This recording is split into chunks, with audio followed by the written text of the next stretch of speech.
রাধে রাধে। রামনবমী উপলক্ষে পাশের মন্দিরে একটা পুজো হচ্ছে। এখনো অনেক দিন ধরে হচ্ছে। তো আমরা আজ পুজো দেখতে এলাম। এটা মন্দিরের সামনের দৃশ্য। এই এই সামনে থেকে এইটা গেট, এইখান থেকে মন্দিরের ভেতর যেতে হয় পুজোর জন্য। মন্দিরটাকে খুব সুন্দর করে সাজিয়েছে। পুরোটা দেখাতে পারলাম না, যতটুকু পেরেছি দেখাচ্ছি। দেখো কত সুন্দর করে সাজিয়েছে। দেখো এই মন্দিরের বিগ্রহগুলোকে কাঁচের মধ্যে রেখেছে যাতে ময়লা না হয়ে যায়, ধুলোবালি যাতে না পড়ে, তাই সেই জন্য।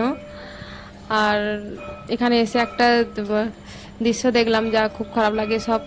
সবাই কোথা থেকে কি অবস্থায় এসে জানি না, এসে ঠাকুরের গায়ে হাত দিয়ে, ঠাকুরের পায়ে হাত দিয়ে প্রণাম করছে, কিন্তু এটা করা উচিত নয়। কারণ দেখো, শুদ্ধ জামা কাপড় পরে বা স্নান টান করে এসেছি ঠিকই, কিন্তু রাস্তা দিয়ে আসছি, কি মাড়িয়ে আসছি, কি করছি কিছু তো জানি না, এসে ঠাকুরের গায়ে হাত দিচ্ছি। দূর থেকে প্রণাম করো, গায়ে হাত দেওয়ার কি দরকার আছে।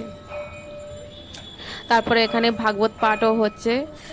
ভাগবতে যতদিন পুজো হচ্ছে প্রত্যেক দিন কাছে বাড়ি, তাই শোনা যায় প্রত্যেক দিন ভাগবত পাঠ হয়। তো আজকেরও ভাগবত পাঠ হবে। এখন পূজা হচ্ছে। দেখো কত সুন্দর করে বেলুন দিয়ে সাজিয়েছে পুজোর জন্য।